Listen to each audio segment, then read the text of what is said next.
Mangaluru ಜೈಲ್ನ ಜಾಮರ್ನಿಂದ ಆಗ್ತಿರುವ network ಸಮಸ್ಯೆ ಇನ್ನೂ ಬಗೆಹರಿದಿಲ್ಲ. ಹೀಗಾಗಿ ಜನರ ಆಕ್ರೋಶದ ಕಟ್ಟೆ ಒಡೆದಿತ್ತು. ಮಂಗಳೂರು ಜೈಲ್ ಹಲವು ಹೈ ಡ್ರಾಮಾಕ್ಕೆ ಸಾಕ್ಷಿಯಾಯಿತು. ಈ ಕುರಿತ ವರದಿ ಇಲ್ಲಿದೆ ನೋಡಿ.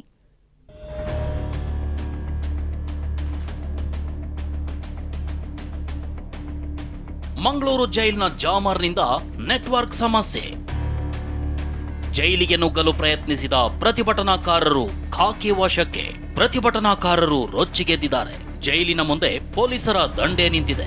ಜನರನ್ನ ನಿಯಂತ್ರಿಸಲು ಹರಸಾಹಸ ಪಡ್ತಿದ್ದಾರೆ. ಇವು ಮಂಗಳೂರಿನ ಜಿಲ್ಲಾ ಕಾರಾಗೃಹದ ಮುಂದೆ ನಿನ್ನೆ ನಡೆದ ದೃಶ್ಯಗಳು.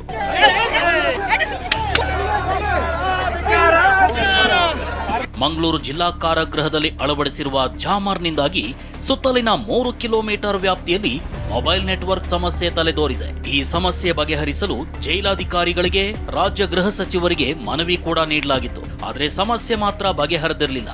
ಹೀಗಾಗಿ ನಿನ್ನೆ ಸ್ಥಳೀಯ ಶಾಸಕ ವೇದವಾಸ್ ಕಾಮತ್ ನೇತೃತ್ವದಲ್ಲಿ ಸ್ಥಳೀಯರು, ಬಿಜೆಪಿ ಕಾರ್ಯಕರ್ತರು ನಗರದ ಬಿವಿಎಸ್ ಬಳಿ ಇರುವ ಜೈಲಿನ ಮುಂಭಾಗ ಪ್ರತಿಭಟನೆ ನಡೆಸಿದ್ರು.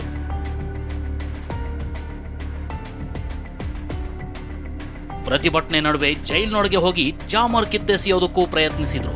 ಆದರೆ ಪೊಲೀಸರು ಜೈಲು ಆವರಣದ ಪ್ರವೇಶ ದ್ವಾರದ ಬಳಿಗೆ ಈ ಪ್ರಯತ್ನಕ್ಕೆ ತಡೆಯೊಡ್ಡಿದ್ರು. ಹೀಗಾಗಿ ಜೈಲಿನ ಮುಂಭಾಗ ಮೊಬೈಲ್ ಅನ್ನ ನೆಲಕ್ಕೆ ಬಡಿದು ಆಕ್ರೋಶ ವ್ಯಕ್ತಪಡಿಸಲಾಯಿತು.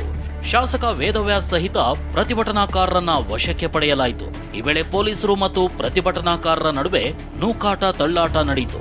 100ಕ್ಕೆ 100 ನಮ್ಮ ಸರ್ಕಾರದ ಆಡಳಿತ ಇದ್ರೆ ಇಷ್ಟೊತ್ತಿಗೆ ಒಳಗಡೆ ನುಗ್ಗಿ ಆ ಜಾಮರನ್ನ ತೆಗೆದು ಬಿಸಾಡುವಂತ ಕೆಲಸ ಅಧಿಕಾರಿಗಳ ಮುಖಾಂತರ ನಾವು ಮಾಡುತ್ತಿದ್ದೇವೆ. ಸ್ವಾಮಿ, ಒಂದು ಮಾತನ್ನ ಕೇಳ್ತೀನಿ, ಜೈಲಿಗೆ ಜಾಮರ್ನ ಅವಶ್ಯಕತೆ ಯಾಕೆ? ಈ ಅಧಿಕಾರಿಗಳು ಒಳಗಡೆ ಬರುವಂತ ಎಲ್ಲ ವ್ಯಕ್ತಿಗಳನ್ನ ಸರಿಯಾಗಿ ತಪಾಸಣೆ ಮಾಡಿಕೊಂಡು ಒಳಗಡೆ ಬಿಟ್ರೆ ಅಥವಾ ಅವರ ಸಂಬಂಧಿಕರೇ ಅಂದ್ರೆ ಅವರನ್ನು ನೋಡ್ಲಿಕ್ಕೆ ಬಿಟ್ರೆ ಮೊಬೈಲ್ ಅಲ್ಲಿ ಒಳಗಡೆ ಹೋಗುತ್ತೆ. ಜೈಲಿನ ಸುತ್ತು, ಈ ಬಿಲ್ಡಿಂಗ್ ನ ಸುತ್ತು ಮೊಬೈಲ್ ಸಿಗ್ತಾ ಇದೆ.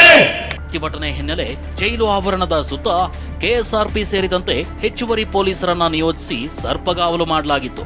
ಸದ್ಯ ನೆಟ್ವರ್ಕ್ ಸಮಸ್ಯೆ ಬಗೆಹರಿದಿಲ್ಲ. ಮುಂದೇನಾಗುತ್ತೆ ಅನ್ನೋದನ್ನ ಕಾದು ನೋಡಬೇಕಾಗಿದೆ. ಅಶೋಕ್, ಟಿವಿ9, ಮಂಗಳೂರು.